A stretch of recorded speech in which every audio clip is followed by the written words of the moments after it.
Hi everyone, this is Raphael from SideQuest Studios. Now let's move on to another really important part of the game, the battle system. Before heading into the action, let me give you a brief introduction about how battles are triggered, since this is another really unique element of Rainbow Moon. During exploration, you will come across a lot of nasty foes that roam around the planet. Each enemy that you see on the world map represents a group of monsters. Based on the information attached to this enemy, you can easily determine how many monsters you are going to encounter, as well as their highest level. Simply collide with one of these monsters and the battle gets started. Alternatively, you will also frequently receive random encounter invitations. Random encounters are completely optional and can be disregarded if you choose to. However, if you have just wiped out all the enemies in one region or simply wish to raise your level, you can fight these optional battles. Now finally, let's get back to the actual battle system.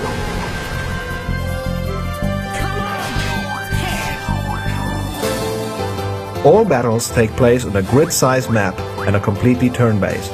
That's right, just like the good old days. No stress, no chaos. Take your time to observe the situation and make the right move. Up to 3 of your party members will engage into battle against a large variety of evil creatures. Early on in the game, you begin with Baldwin, the main hero of our story. He's a well-balanced melee fighter and will receive a healthy mix of offensive and supporting skills throughout the game. By defeating enemies in battle, you will gain experience points, level up and receive rainbow pearls and other rewards that will eventually help you make your character stronger. I'm going to tell you more about this a little later on, but let's keep our focus on the battle system for now. During battles, you have a number of commands at your disposal, and I'm now going to demonstrate some of the most important ones to you. Move allows you to walk on the battle map field by field. Attack lets you execute a short or long-range attack command. And Defend is a great command to end your turn and make you less vulnerable to enemy attacks. If you select Item from your battle menu, you can use any item that's currently in your inventory, such as healing potions. Whenever you feel that you are on the losing streak, you can choose the Escape command and abandon the battle during your turn. Probably the most important command that you will execute a lot of times during battle is the Skill command. At this time, Baldwin is already capable of casting the Shield Bash and Earth Crusher skills. Shield Bash is a very basic skill that targets just a single enemy. It's more powerful than a normal attack, but there's really nothing more to it.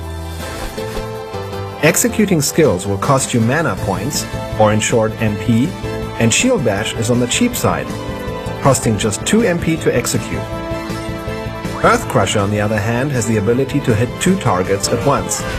On top of that, there's also a 25% chance to bound the enemies. Once an enemy is bound, he cannot move for a few turns, which gives you a better chance to avoid damage from him. Casting skills can be a very useful tool, and what you have just seen is really just the beginning. In total, there are over 120 different skills that you will come across. Apart from attack skills, there are also support skills such as healing your characters and various other skills like analyzing enemies or even casting light and food.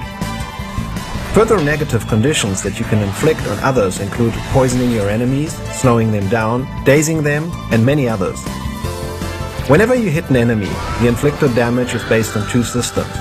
The first one is called Bias System, and the second one is the Weapons Affinity System. Each party member, as well as each enemy type, have a bias with a tendency to be more physical, balanced, or magical fighter. Depending on the bias tendency of your party member, as well as the bias of your enemy, attacks in battle will be more or less effective. For example, a physical character will inflict greater damage on a magical enemy and vice versa. At the same time, a physical character is also more vulnerable to attacks from enemies with strong magical bias values. However, if you want to completely maximize your damage output, you also need to take the Weapons Affinity system into consideration. In Rainbow Moon, there are 6 different weapon classes: swords, bows, lances, axes, staffs, and slingshots. Each character and each monster belongs to one of these 6 classes.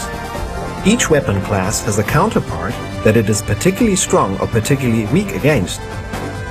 During each attack, there is a distinctive rock-paper-scissor mechanism in place that is indicated by colored damage numbers. Baldwin, for example, belongs to the sword class and is most effective when he fights enemies that belong to the bow class, increasing his damage by nearly 40%. Both of these two systems, the bias and the weapon affinities, work alongside. That means that with a little bit of experience and practice, you can cause extra damage of up to 200%.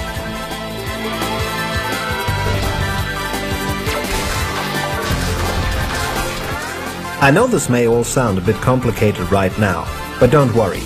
When playing Rainbow Moon, you will get into it really quickly and master it at the time it matters most. Just a final word about the battle system. By defeating different monsters, your best tree automatically expands. Here you can find everything about their weapon classes, which skills they can execute, the items they will drop, and so on. The more often you defeat the same type of enemy, the more information you will gather about it. This can, for example, be very helpful when searching for special materials for enhancing your gear. That's all for now. I really hope that you have enjoyed this first glimpse at what Rainbow Moon has to offer. Make sure to watch out for Rainbow Moon on PlayStation Store this July.